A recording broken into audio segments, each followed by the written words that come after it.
नहीं, supreme court को तो भूल जाए। इन्ना लिल्लाह इन्ना इलैहि राजिऊन।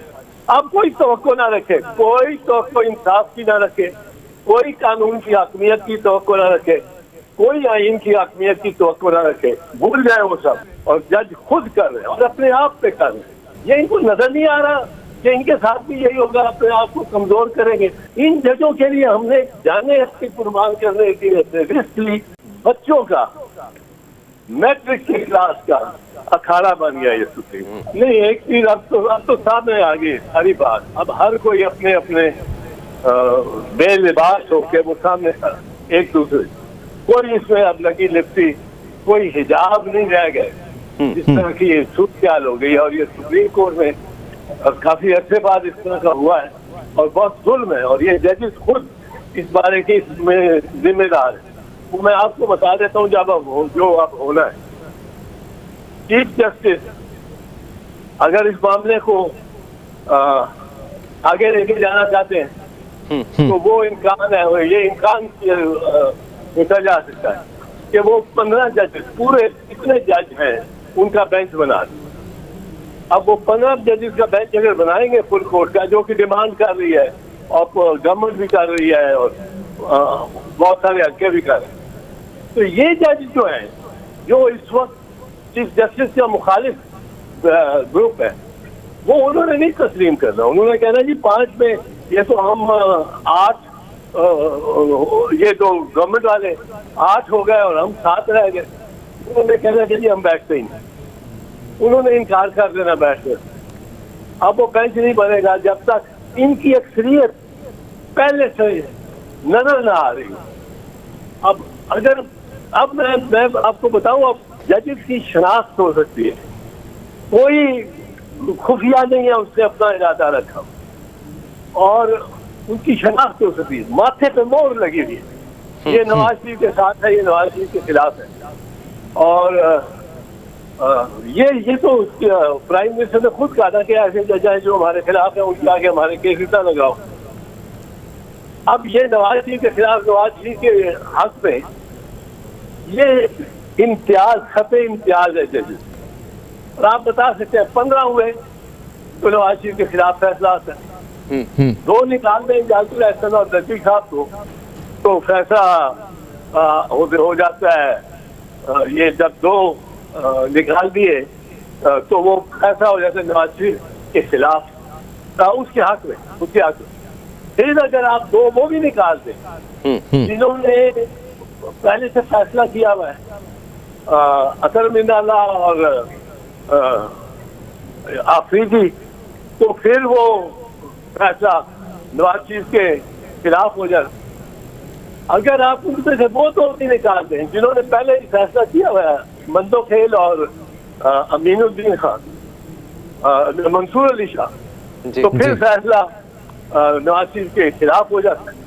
तो ये अब जो नवाज शरीफ वाले जजेस हैं, जो कि जस्टिस मुनीर की रिवायत को बहाल करना चाहते हैं, और नजरिया जरूरत के हामी है कि आइन जो कुछ भी कहता है आप उसकी ना परवाह करें, आप देखें कि हमें क्या जरूरत है, हमारी क्या जरूरत है। ये नजरिया जरूरत के हामी जजेस हैं। वो जब तक उनको ये यकीन नहीं होता कि इस बेंच में हम अक्सरियत में हैं, वो बैठेंगे ही नहीं। तो बेंच में बन ही नहीं सके, तो सुप्रीम कोर्ट को तो मफलूज कर दिया। और इनको ये नहीं पता कि कल ये चीफ जस्टिस होंगे, इनमें से कोई चीफ जस्टिस होगा, उसके साथ यही होगा, उसके साथ इससे भी पूरा होगा। उसको पहले गिरफ्तार करके जेल में डालेंगे, फिर ये बेंचेस बनाएंगे।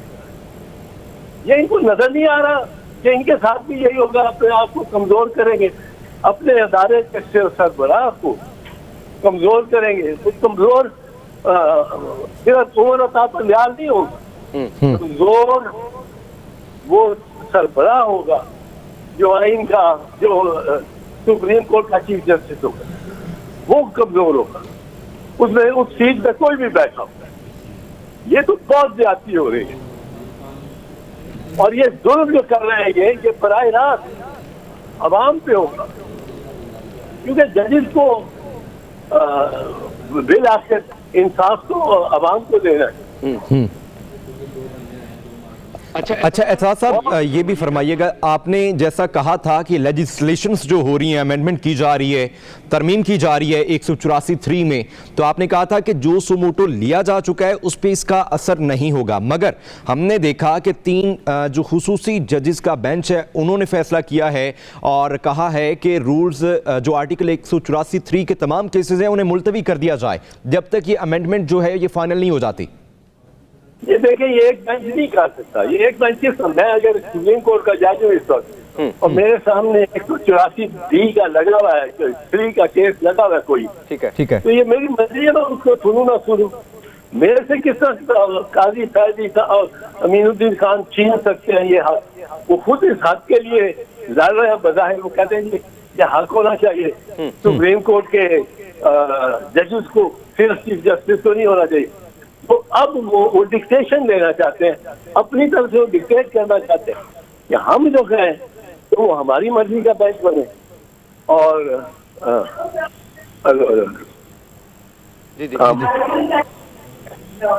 हमारी मर्जी का बेंच बने। और ये तो बिल्कुल अब तो ये बच्चों का मैट्रिक की क्लास का अखाड़ा बन गया ये सुप्रीम। अब कोई तवक्को ना रखे, कोई तवक्को इंसाफ की ना रखे, कोई कानून की हकमियत की तवक्को ना रखे, कोई आइन की हकमियत की तवक्को ना रखे, भूल जाए वो सब। मगर सर सुप्रीम कोर्ट ही हमारे पास एक वाहिद ऑप्शन मौजूद है ना जो हमें इंसाफ देगा, जो हमें इंसाफ दिलाएगा, क्योंकि ये जितना भी सारा मामला है ये इलेक्शंस ताखीर से करवाने की वजह से हुआ है। तो सुप्रीम कोर्ट से अगर हम ये तवक्को ना रखें तो फिर किससे रखेंगे? नहीं, सुप्रीम कोर्ट को तो भूल जाए। इन्ना रहेगा सुप्रीम कोर्ट को भूल जाए। सुप्रीम कोर्ट अब गिनती में फंसा। ये गिनती हो तो मेरा हक में फैसला, मैं बेंच पे बैठूंगा, दूसरी गिनती हो तो मैं बेंच पे नहीं बैठूंगा।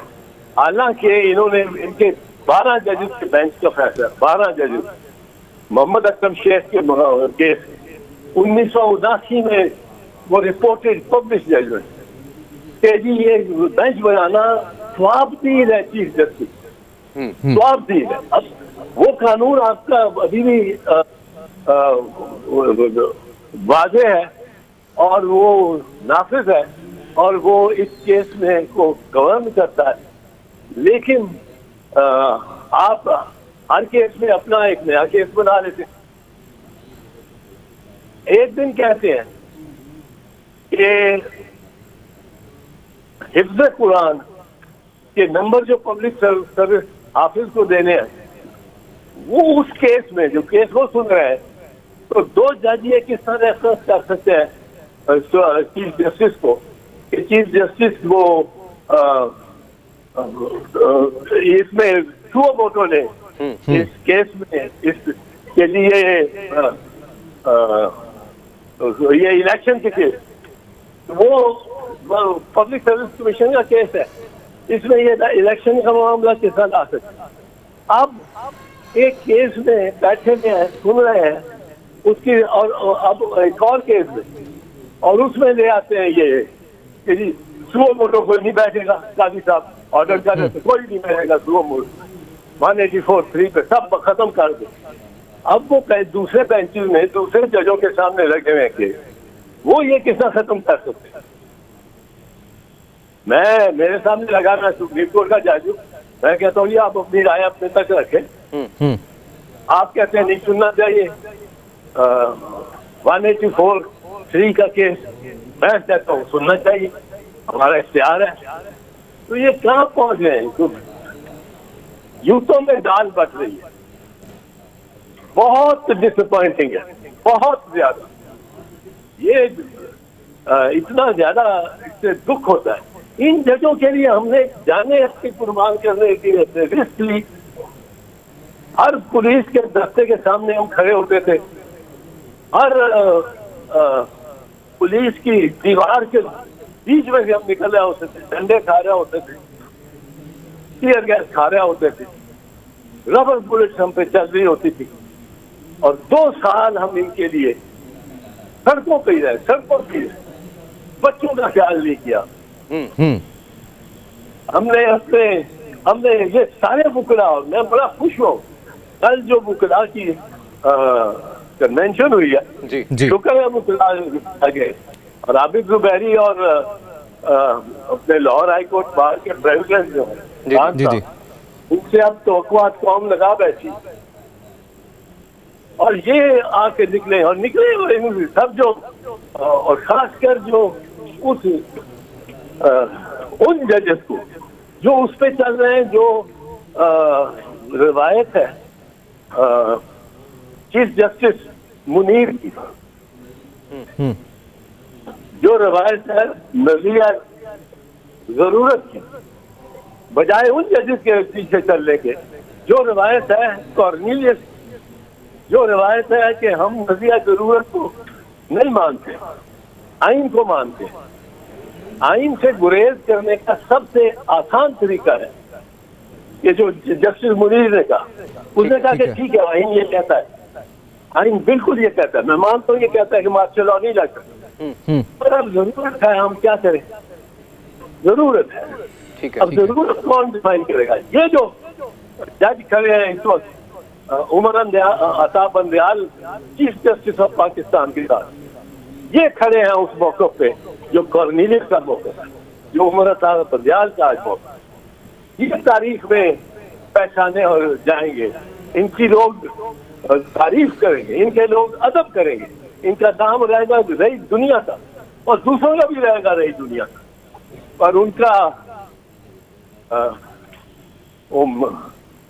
जस्टिस मुनीर का पैरोकार होना, तमीजुद्दीन खान के केस में जो उसने फैसला दिया, 200 केस में जो उसने मार्शल लॉ को जायज करार दिया, तो ये बड़ा जुल्म हो रहा है आज अदालत पे, और जज खुद कर रहे हैं और अपने आप पे कर रहे हैं।